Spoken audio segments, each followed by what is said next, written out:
Welcome back, everyone, to the third session of my Dungeons & Dragons campaign. As Donald says at the beginning of his parts, please watch the previous parts to find out what's going on and what's been happening up to this point, continuing exactly from where we left off last time. Brothers, sisters, we're being watched. I can smell it like shit on a fresh kill. That putrid stench insults my sinuses. Please let me eviscerate these bastards. Media breaks her cover, getting to her feet. Easy now. No need for things to get violent. Beshrama steps forwards, seemingly unfaltering in her movements and confidence.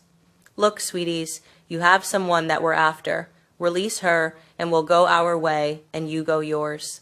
We never saw each other, never spoke. The most domineering and imposing figure motions for you all to step closer into their territory. Torin has no problem doing so. He's like a raven, studying and looking between everyone. As you all step into their territory, the leader then motions for you to stay still. He gets right up to Beshrama. Despite him looking past his physical prime, it's clear that he's the alpha for a reason. His irises blaze orange like flames erupting from a pyre, his body like steel unbreakable. Idris, please come join us at the table. The half-orc sniffs the cocky drow before looking mildly surprised. Your scent is tainted, necrotic, putrid. Why aren't you the sweetest thing? Are you really going to lecture me about tainted blood? A half-orc lycanthrope. Quite a lot of lineages and mixed blood in those veins of yours. I'm aware of and embrace who I am. You don't. I actually have a bit of jealousy towards you in that regard. The half-orc faces the hobgoblin, merely nodding. So, what are your thoughts, mister? May we take our friend freely? Which one of these wretches do you call friend? Media motions and nods to Joni. Interesting. Why should I relinquish my food to you? These people aren't food, though. They're just that, people. Death comes for us all eventually. I'm just giving them a shortcut. Again, why should I surrender my food? My brothers and sisters need to eat, and I cannot deny them fresh meat. What about a trade? I can provide you with an abundance of animals to gorge and feast on ravenously, with all due respect to your hunting skills, of course. No. But maybe you can help us with another matter, in exchange for your friend's freedom. What could go wrong, eh? What's this matter you need help with? Not need help with, rather a matter of pest control. Further in the forest lies a hag in a cottage. She's attempted to lure us to her to do her bidding, reveling in our losses, cherishing our despair. Cut off her head and bring it back here. There's a small army of you. Why not kill her yourself? None of your concern. Do we have a deal? Media, need I remind you that we're on a tight schedule? It shouldn't take us too long, so long as everything goes well. And I'm not leaving Joni. You have a deal. Excellent. Of course, try to get this done before sunset. I can't exactly honor my part of the bargain if I'm in my wolf form craving blood. Of course. So, where exactly is the hag's cottage? He marks down the exact spot on their map. Wonderful. Let's go. Torin eyes the rest of the werewolf pack. Making your way out of there and in the direction of the hag's cottage, I need a survival check. Allow me, I have the highest survival bonus. Plus guidance. Natural 1. Plus everything else, 9. Media, it takes you longer to lead everyone to the cottage. Instead of taking 20 minutes, it takes an hour? What the hell's, Druid? I'm sorry, clearly I don't know nearly enough when it comes to shortcuts and efficient routes. Lay off her, Beshrama. At least she didn't guide us into a pit of snakes. At least that would have been amusing. Well, we're here now, so let's get this over with. So what's our plan then? We just stroll on in and kill the hag where she stands. DM, can Beshrama recall what knowledge she has on hags? Roll an Arcana check. Plus guidance, obviously. Thank you both. Altogether, that's 13. Hags delight in suffering, priding themselves on creating new and inventive ways to torment those in their care. Evil was at the core of what defined hags, an inextricable part of their identity. They were representatives of malice and malignancy, paragons of corruption who took unbridled joy in creating misery and misfortune for the virtuous and content. They're known to revel in certain miseries and misfortune from others. Maybe one of us should sneak round and investigate the place. The rest of us can create a distraction. What should we search for? Anything significant. Maybe we could set the house ablaze as a last resort. Maybe there's another entrance to the cottage so we could surprise the hag if need be. Let me check something. Oh my god, Torin has a flask of oil and a tinderbox in his pack. This is perfect. Let's just burn the place down. Well, not right away. We want the hag to burn inside there. She can't be allowed to escape. I have a spell that can hold her in place. Fantastic. So one of us sneakily coats the place in oil whilst we distract the hag with talks of whatever.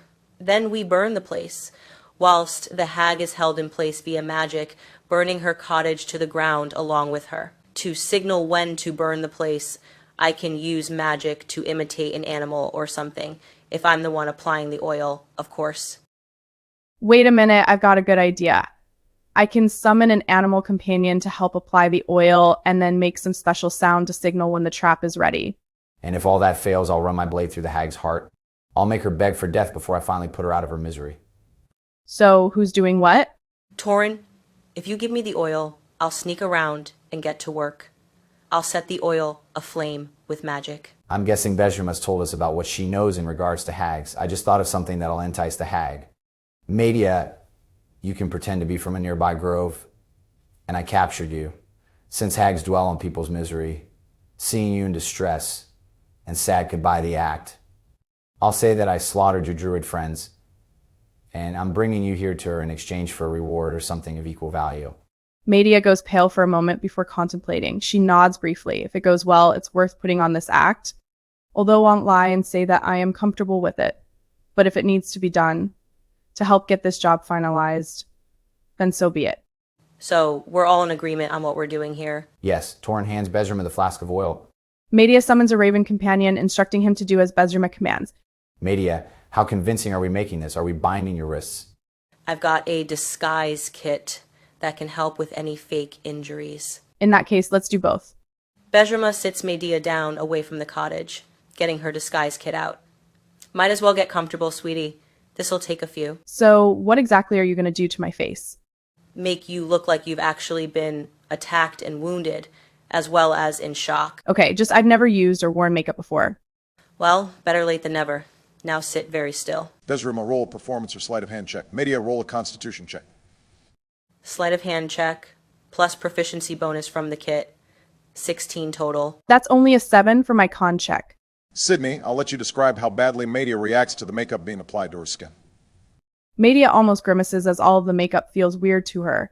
Having these different things on her face makes her druidic magic flare reacting subliminally, her skin breaking out into a weird rash. Plus all of the face powder begins to saunter up Media's nose, her sinuses starting to burn. As more face powder is applied, Media can't contain herself and doubles over, 2 high-pitched sneezes erupting from her. Bezrima flinches as all of this happens within a matter of a minute. Worse yet, she gets covered in face powder as Medea sneezes into her exposed disguise kit.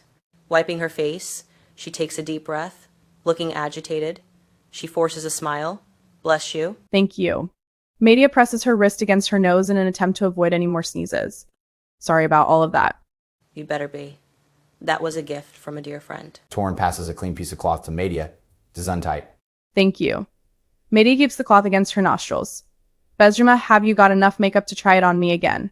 You must be jesting. Even if I did, you're breaking out into some rash. Gods only know what more makeup might do. And I admit, I'm pissed off with you. Media sneezes again into her new cloth tissue. Bless you. It is untight. Media blows her nose ever so quietly, her eyes watering. Thank you. I'm sorry, Bezrima, I know that didn't go as planned. Let's hope you're not saying that once we commence with the hag plan, you can use that rash as some injury or make it bleed if it gets worse and just roll with that. Now, let's get on with this. We're on a tight schedule. You all get into position. Torin, you tie Media's hands behind her back. Are you knocking on the front door? Torin is knocking on the front door. Yes. There's a brief period of silence before the door is opened. Hello there. Can I help you, dearies? Oh, goodness. What on earth is this? That stands a lady in her late 60s with a look of mild shock on her face as she sees the predicament in front of her. A possible exchange, Mom. You see, I have recently returned from a glorious battle. Slaughtered an entire druid grove except in this one. Took her as a prisoner. You fucking bastards. You butchered my grove, my brothers and sisters. Torin, roll a deception or intimidation check. Media, roll either a performance or deception check. For intimidation, you can use your strength modifier instead of charisma. That's 18 total for deception. Dirty 20 for intimidation. You both sell the act very convincingly. Media, you even tear up and cry heavily. Torin, the glory and fine rage in your voice could make a wyvern squirm.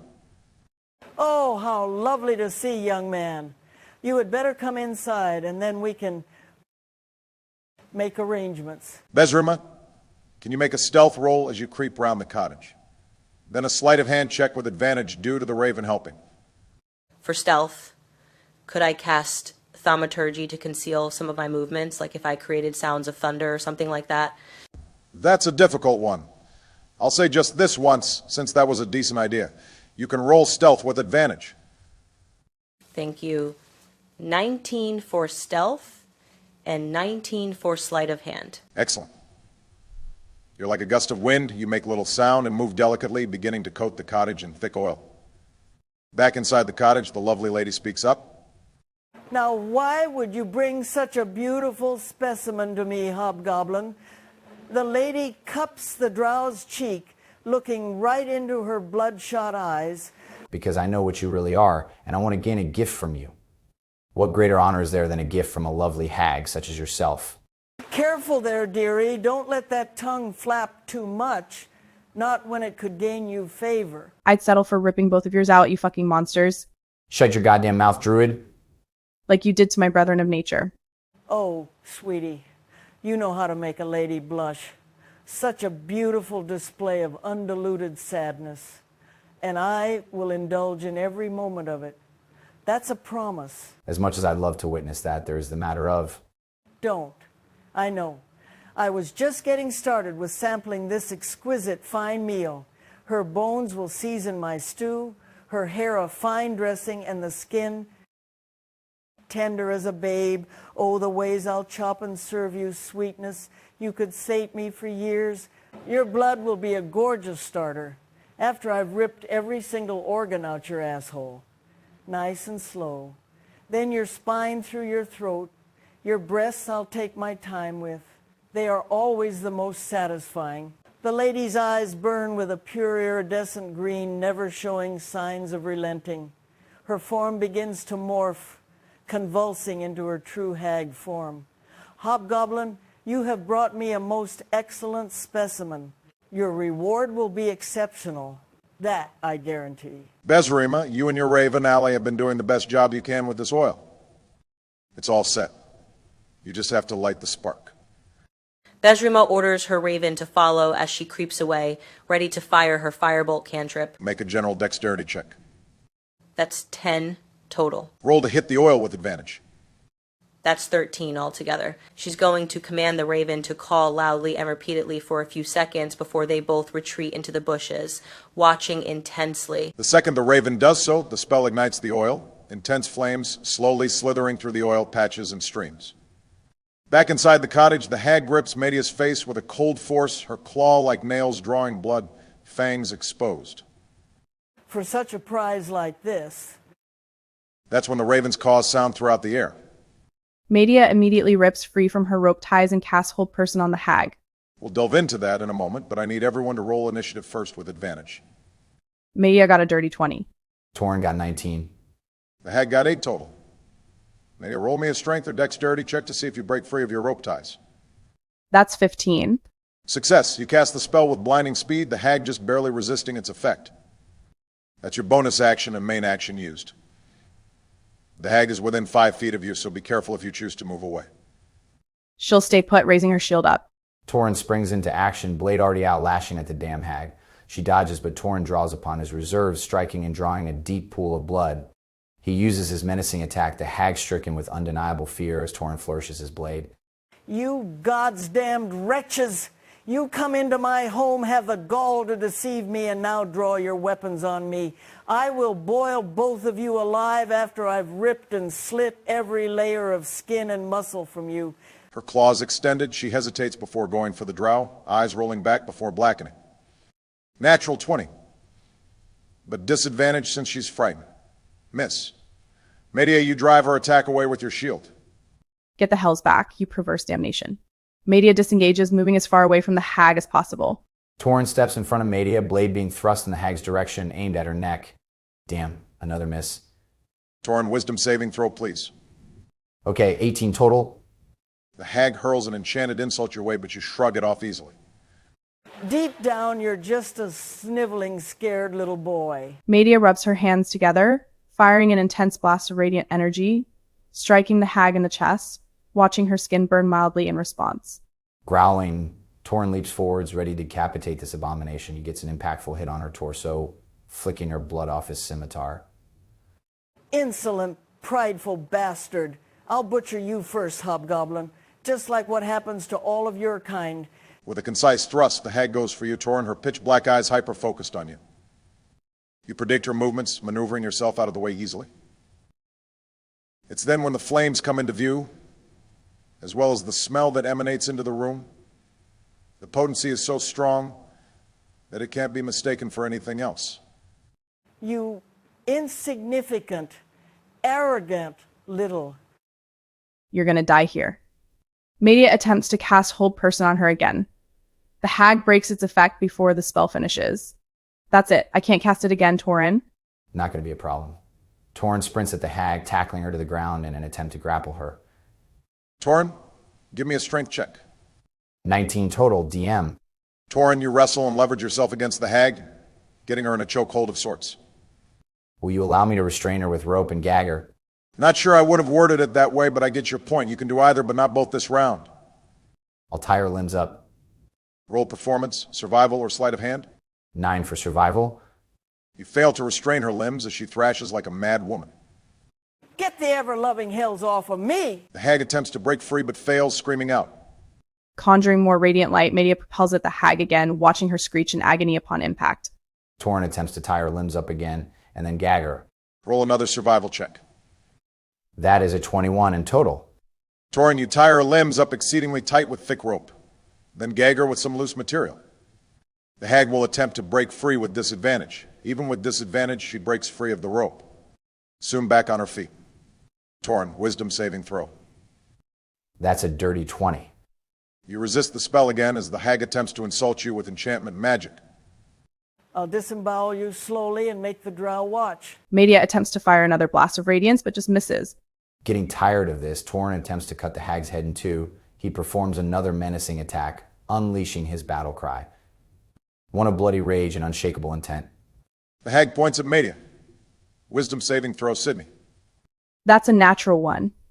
Media, your head metaphorically explodes with sharp, precise pain, fear hitting you simultaneously. When I'm through with you, even the Underdark won't want you. Despite the wave of pain, both physical and mental, Media retorts with a stalagmite of ice. Even with the pain scrambling her senses, Media catapults her ice stalagmite right into the hag. Torin slices one of the hag's arms off after Media gets her off guard with that icicle attack. Wait now. Wait a tick. Those are your last words, hag. Oh, just hold it. Killing me won't solve anything. You said you wanted a gift, right? You got it. Just let me live. We'll forget this ever happened. Your trickery won't work on us. I've conceded. Is that not enough to prove myself? You're burning my home, and yet I've surrendered. Insight check plus guidance, 22 total. Despite everything that's happened, the hag seems to be freely telling the truth. By the gods, you're actually being honest.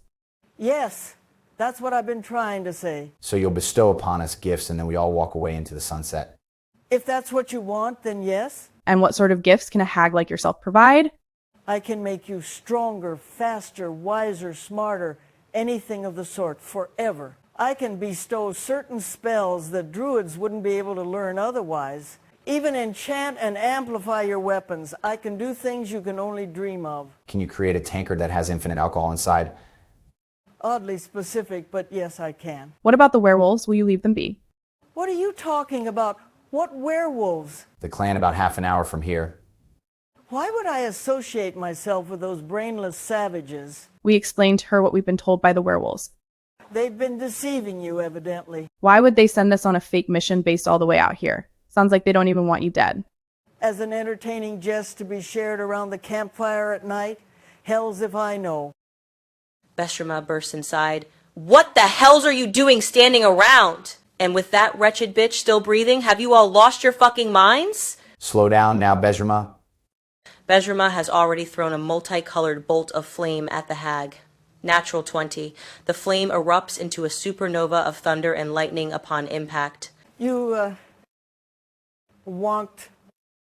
The hag is unable to finish her sentence as she takes her last breath before dying. Okay, everyone, that seems like a really good place to conclude the session. Thank you all so very much for watching and playing. Take care of yourselves. Be kind. I'll see you next time. Also, another quick thank you to everyone who watches and supports these videos. It means a lot, and it's appreciated dearly. Take care now, everyone.